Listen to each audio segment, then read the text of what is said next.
What's going on, guys? My name is Wade with TechDaily. So I've had my Samsung Galaxy S20 FE for a couple of weeks now, and I honestly have a lot of thoughts about this phone. Right off the bat, I will say this. If you're looking for just a Samsung phone in general in 2020, and likely into next year as well, this is easily the best choice. And it may also be the best overall Android device out right now, at least for folks specifically here in the US. It's a phone that, in my mind, really has killed the flagship S20 and S20 Plus devices. There's seriously no reason to buy those phones now that this one is out, and I think that's a huge statement to make because those were Samsung's flagship devices just 6 or 7 months ago. Furthermore, I also think this phone is a way better buy than the likes of the A51 5G and the A71 5G. Those phones here in the US, for what they are, I consider to be overpriced, while this phone, the S20 FE at $699, is probably the single best value device Samsung has ever made. I have a lot more to say about this phone, so let's just go ahead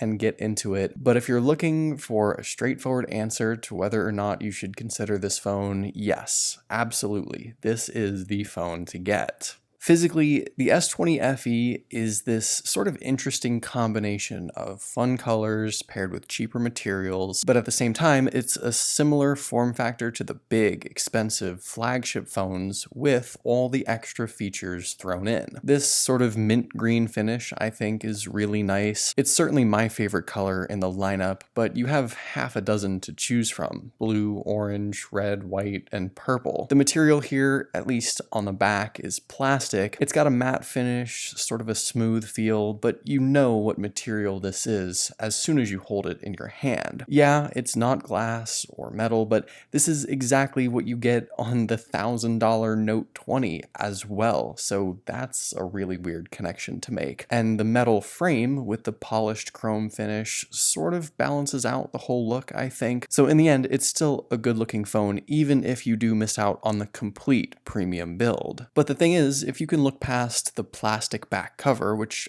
I don't really think is a huge deal anyway, you'll find that all the other important stuff is still included. There's wireless charging, reverse charging via power share, it's IP68 water and dust resistant, so unlike the A series, for example, this S20 FE retains those, I guess, flagship features, even with a less premium build. At 6.5 inches, the S20 FE is also really big. It's one of the larger phones Samsung offers, and it's just a bit smaller than the flagship S20 Plus. You've got a lot of screen to work with. It's a bit to manage with one-handed use, I'm sure, for some people, and I realize now that we're seeing more of a push towards smaller devices, but I still know a lot of folks who want as big of a screen as possible, and that's pretty much what you do get here. And taking a look around at everything else, you'll find an SD card slot for expandable storage, which is good, no headphone jack, which is probably expected at this point, even though you do get that on the A series phones. And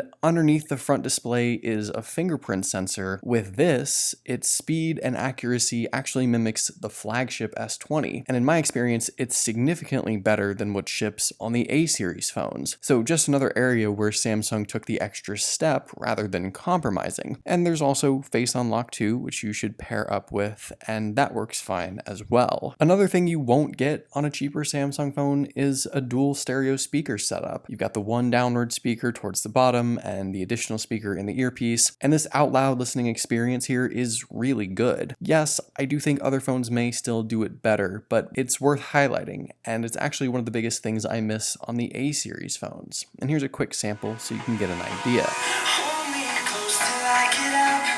Time is barely on our side. I don't wanna waste what's left. The storms we chase are leading. Now, I already mentioned that the screen is big, but there's more to it than that. The 6.5-inch display comes in at a resolution of 2400 by 1080, it packs in around 407 pixels per inch, and it's Samsung's Super AMOLED panel. That selection of specs isn't unheard of, even for $300 or $400 phones. In general, the display looks great, as all Samsung displays do, but the extra addition you get here with the S20 FE is a 120Hz high refresh rate rate option. This is a feature that came with the flagship S20s earlier in the year. It's not really a feature that has come to many other $600 to $700 phones. You see 90 Hz on the Pixel 5 and OnePlus Nord, but not 120 Hz. And again, this is just crazy to me. The $1,000 Note 20 doesn't even offer a 120 Hz display. Again, super strange. Now, realistically, is this something the average consumer would maybe go out of their way to get? Probably not. I don't think we're really quite there yet in pushing high refresh rate screens to the masses. But here's the thing, if you give this phone to just about anyone and ask them how it feels, they're likely going to say, wow, this phone feels fast, it feels snappy, it's super smooth, it's more responsive with every touch, tap, and scroll. And that's kind of the point with 120 Hz. This is a phone that just feels way faster than any other phone in its price range, and the 120 Hz display is basically what does that. Are the rest of the specs with the screen groundbreaking? No, definitely not. You do miss out on QHD resolution compared to the flagship phones, but the 120 Hz mode is probably the defining feature with the screen in general and probably with this phone specifically. The other defining feature of the S20 FE is sort of a collection of things, but it's the internal specs packed inside. Samsung very well could have just shoved a mid-range processor into this thing like the Snapdragon 730G and called it done. But they didn't. They shipped this phone with a Snapdragon 865 chipset, an Adreno 650 GPU, the choice of either 6 or 8 gigs of RAM, and by the way, mine has the full 8 gigs here, and either 128 or 256 gigs of UFS 3.1 storage with, like I said, the option to throw in an SD card. So there's absolutely nothing inside this phone that indicates it isn't Samsung's 2020 flagship device. This is almost exactly what people got just a few months ago for $1,000 or more, besides maybe a few extra gigs of RAM. And here's the thing, if I bought a flagship S20 or S20 Plus at any point this year and saw this phone launch, I would probably be pretty upset, honestly. And if I hadn't yet bought a new Samsung phone at this point, this would seriously be the only option I would even consider based on the specs alone. The value here is just unmatched when you consider what's inside, and I'm very surprised that Samsung took this route with the S20 FE. This phone is fully capable and plenty powerful for anything and everything you'd want it to do. Samsung's continued One UI updates have been a breath of fresh air this year, so many great improvements to the software experience that I actually like what Samsung does now. And looking ahead,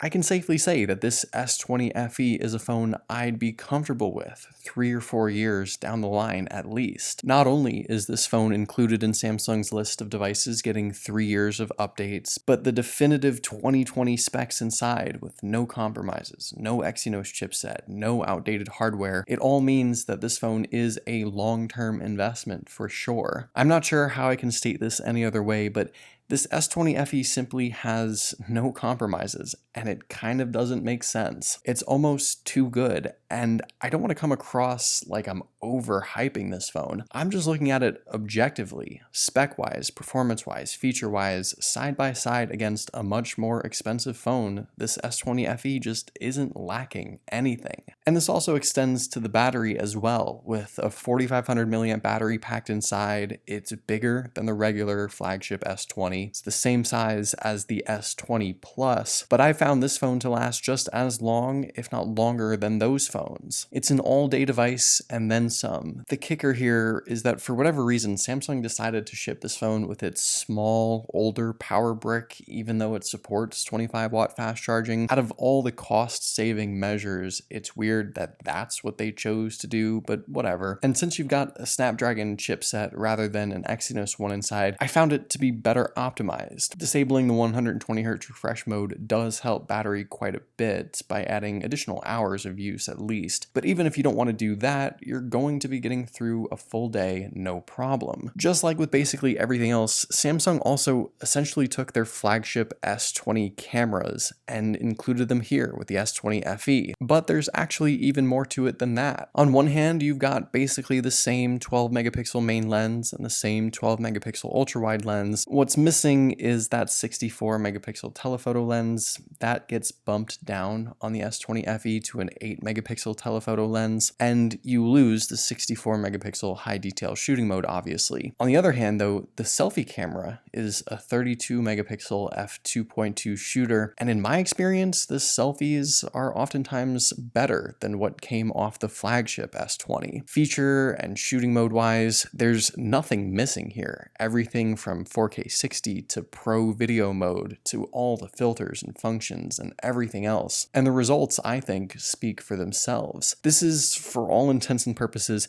the flagship camera setup from the flagship S20, just offered at a cheaper price now. And while in years past, Samsung's lesser line of phones like the A series or like the S10e maybe could have had less lenses, less features, missing additions, or whatever else, this S20 FE misses nearly nothing. You even get the crazy 30 times zoom on here too. You pretty much get it all, and once again, I'm just really surprised with everything Samsung decided to include. So here's the thing about the S20 FE. I know I probably come across as some crazed Samsung fan praising this phone as the greatest thing ever, but in reality, I'm just surprised. I'm surprised that just 6 months ago, Samsung launched their $1,000 S20 flagship phone and the $1,200 S20 Plus, and then suddenly came out with this, which is practically the same phone at hundreds of dollars less. By comparison, this S20 FE loses a glass back, QHD resolution, and a high megapixel shooting mode. That's it. Everything else, from the features to the specs to the performance, it's exactly what Samsung touted as their flagship experience not that long ago for quite a bit more money. I don't know if we're just seeing smartphones have that much shorter and shorter of a lifespan, or maybe Samsung wanted to beat its competitors